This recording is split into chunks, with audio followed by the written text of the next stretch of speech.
Welcome back. This is part 2 of this lesson. We're going to continue immediately from the end of part 1, so let's get started. Now the only thing that remains is just to test out this configuration, and to do that we're going to launch an EC2 instance into the Web A subnet. So click on Services and just type EC2 to move across to the EC2 console. Now once we're on the EC2 console, just click on Launch Instance and Launch Instance again. Then you'll be taken to the Launch Instance console. Into the name box, just go ahead and type A4L-Bastion. Scroll down and we're going to create a Bastion instance using Amazon Linux. So click on Amazon Linux. In the drop down below, just make sure Amazon Linux 2 AMI HVM SSD volume type is selected. It should be the default and it should say free tier eligible on the right hand side. Assuming that's all good, just below that make sure that in the architecture drop down it's set to 64-bit x86. Moving down further still, under instance type, just make sure that this is set to a free tier eligible instance. It should default to T2.micro or T3.micro. Depending on your region, either of these could be free tier eligible. In my case, it's T2.micro, but whatever yours shows, just make sure that it's similar sized and says free tier eligible. Now directly below that, under key pair, just click in this box. You should, at this point in the course, have a key pair created called A4L.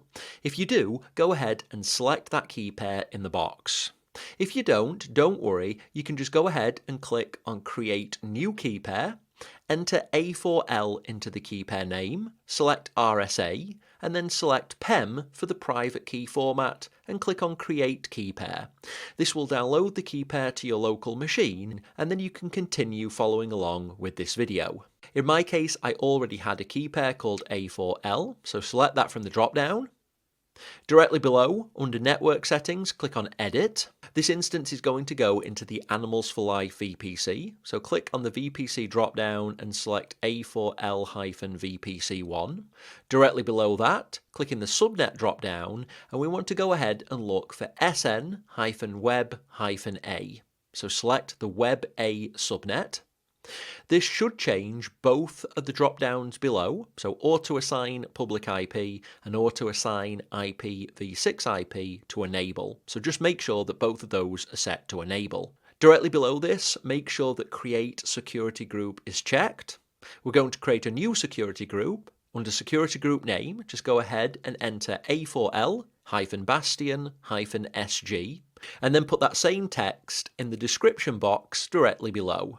Now all of these defaults should be good, just make sure it's set to SSH, source anywhere, make sure that 0.0.0.0/0 and :/0 are both present directly below source. Everything else looks good, we can accept the rest of the defaults, just go ahead and click on Launch Instance. And at this point the instance is launching, we can go ahead and click on View All Instances. And we'll see that A4L-Bastion is currently running. We'll see the status check is showing initializing, so we need to give this instance a few minutes to fully provision. So go ahead and pause this video and we're going to resume it once this instance is ready to go and it has 2 out of 2 status checks. So our instance is now showing 2 out of 2 status checks, and that means everything's good and we're ready to connect. Now if you select the instance, you'll see in the details pane below how it has a public IP version 4 address, a private IP version 4 address, public and private IP version 4 DNS, and if we scroll down you'll see lots of other information about this instance. Now we're only concerned with the public IP version 4 address. We're going to go ahead and connect to this instance, this time using a local SSH client on our machine. So right click and then select Connect. Now if we want to quickly connect into this instance, we can choose to use EC2 Instance Connect, which is a way to connect into the instance using a web console. Now this does need an instance with a public IP version 4 address, but we have allocated a public address, so if we wanted to, we can just make sure that the username is correct. It should be EC2-user. If we hit connect, it will open up a connection to this instance using a web console, and this is often much easier to connect to EC2 instances if you don't have access to a local SSH client, or if you just want to quickly connect to perform some administration. We can also connect with an SSH client. If we select SSH client, it gives us the commands to run in order to connect to this EC2 instance. So right at the bottom is an example connect command. So SSH, we pick the key to use, and then we pick the user at, and then the public IP version 4 DNS. So if we copy that into our clipboard and then move across to our terminal or command prompt, move into the folder where you downloaded the SSH key pair into, in my case, downloads, and paste in that command and press enter, that should connect us to the EC2 instance. We'll have to verify the fingerprint, so we need to verify the authenticity of this host. For this purpose, we can just go ahead and answer yes and press enter. Now, if it's the first time we're connecting using a particular key, and if you're running either macOS or Linux, you might be informed that the permissions on the key are too open. In this case, the permissions are 0644, which are too open, and we get this error. Now, it's possible to correct that if we move back to the AWS console. It also gives us the command to correct these permissions. So chmod space 400 space and then the name of the key.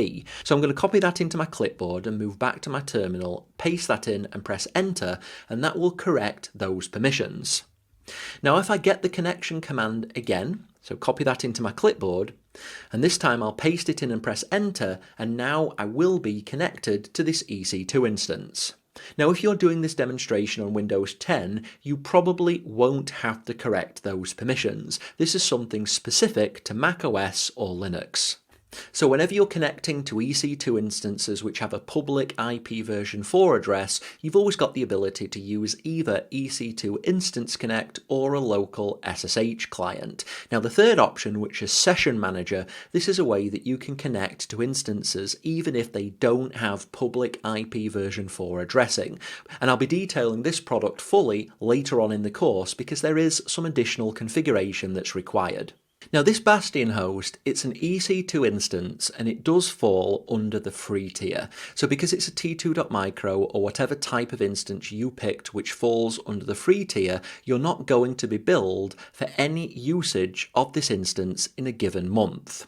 Now as a general rule, as you're moving through the course, if you're ever intending to take a break, then you always have the option of deleting all of the infrastructure that you've created within a specific demo lesson. So most of the more complex demo lessons that you'll have moving through the course, at the end of every demo lesson, there will be a brief set of steps where I explain how to clean up the account and return it into the same state as it was at the start of the lesson. But in certain situations, I might tell you that one option is not to delete the infrastructure. Whether you do delete it or not depends on whether you're intending to complete the next demo straight away or whether you're taking a break. Now in this particular case, I'm going to demonstrate exactly how you can clear up this infrastructure. In the next demo lesson, you're going to be continuing using this structure, but I'm going to demonstrate how we can automate the creation using a CloudFormation template. To clear up this infrastructure though, go ahead and right click on this Bastion host and select Terminate Instance. You'll need to click Terminate to confirm, and that will terminate and delete the instance. You won't be charged for any further usage of that instance. We need to wait for that instance to fully terminate, so pause the video and wait for it to move into a terminated state, and then we can continue. So that instance is terminated, and now that that's done, we can click on Services and move across to the VPC console, and we're going to delete the entire Animals for Life VPC. And don't worry, in the next demo lesson, I'll explain how we can automate the creations. So from now on in the course, we're going to be using much more automation so that anything that you've done previously, we're going to automate the creation and focus your valuable time only on the things that you've just learned. So click on Your VPCs. It should list two VPCs, the default one and the Animals for Life VPC. Select the Animals for Life VPC, click on Actions, and then delete the VPC. Now this is going to delete all of the resources that are associated with this VPC. So the Internet Gateway, the route tables, and all of the subnets that you've created as part of the demo lessons to this point in the course. So go ahead and type delete and then click delete to confirm that process, and that will fully tidy up the account and return it into the same state as it was at the start of the VPC section. Now, with that being said, this is the end of this lesson. You've successfully converted 3 subnets, so Web A, Web B and Web C, to be public, and you've done that by creating an internet gateway, associating that with the VPC, creating a route table, associating that with those subnets, adding 2 routes, pointing those routes at the internet gateway, and then configuring those subnets to allocate a public IPv4 address to any resources launched into those subnets. So that's the same set of steps that you'll need to do to make any subnets public from an IPv4 perspective in future. So this is going to be the same tasks that you would use in larger production projects, although in production you would probably automate it, and I'm going to show you how to do that as you move through the course. Now, at this point, you've finished everything that you need to do in this demo lesson, so great job. You've actually created something that is production ready and production useful.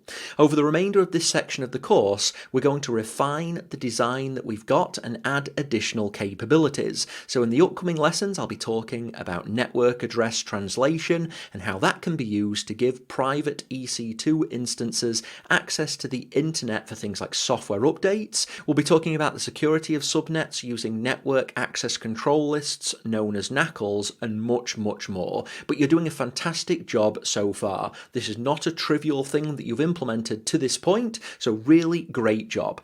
But at this point, just go ahead and complete the video, and then when you're ready, I'll look forward to you joining me in the next.